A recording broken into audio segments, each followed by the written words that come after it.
દુનિયામાં જીવ બાળવા વાળું પાત્ર એક જ છે બેન. ભાઈને ઠેબું આવે, ભાઈને ઠેહ વાગે તો જીવ બેન જ બાળે. હાળી તો હારી હોટલમાં જમવાનું રાખો ને, એકચ્યુઅલી જીજુ આમ છે ને જીજુ તેમ છે ને કરીને ભૂગી જાય. જીવ બાળવા બેન નું આવે, જીવ બાળવા હાળી નું આવે, બેન આવે. તમારી જમીનના ભાગ પડે ને પછી વર્ષો વ્યા જાય અને જમીનના ભાગ પડી જાય, પછી એમાં સહી કરવી પડે બેન ને. હા હારે વહી ગયું બેન. અને પછી તમે ટેલિફોન કરો, સમાચાર મોકલો, બેન અમે બે ભાઈઓ ભાગ પાડ્યા છે જમીનના, આમાં સાઈન કરવાની છે. પછી વ્યવસ્થા હોય તો ગાડીમાં આવે, બસમાં બેહીને આવે બેન.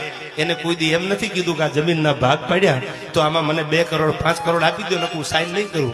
ક્યાંક 2% બનાવ હોય તો મને ખબર નથી, એ સાઈન કરી પાછી બસમાં બેહીને વહી જાય. એ બેને કોઈ દી ભાઈની આગળ એમ નથી કીધું મને આટલું આપી દે, ડોળા કાઢીને. આ સમર્પણ, આ ત્યાગ બેન સિવાય દુનિયામાં કોઈ ન કરી શકે. આ વાત યાદ રાખજો તમે, આ બેન જ કરી શકે. જેને બેન હોય એને પૂછી લેજો, આ સમર્પણ બેન કરી શકે. બે આહુડા પાડી લીધા.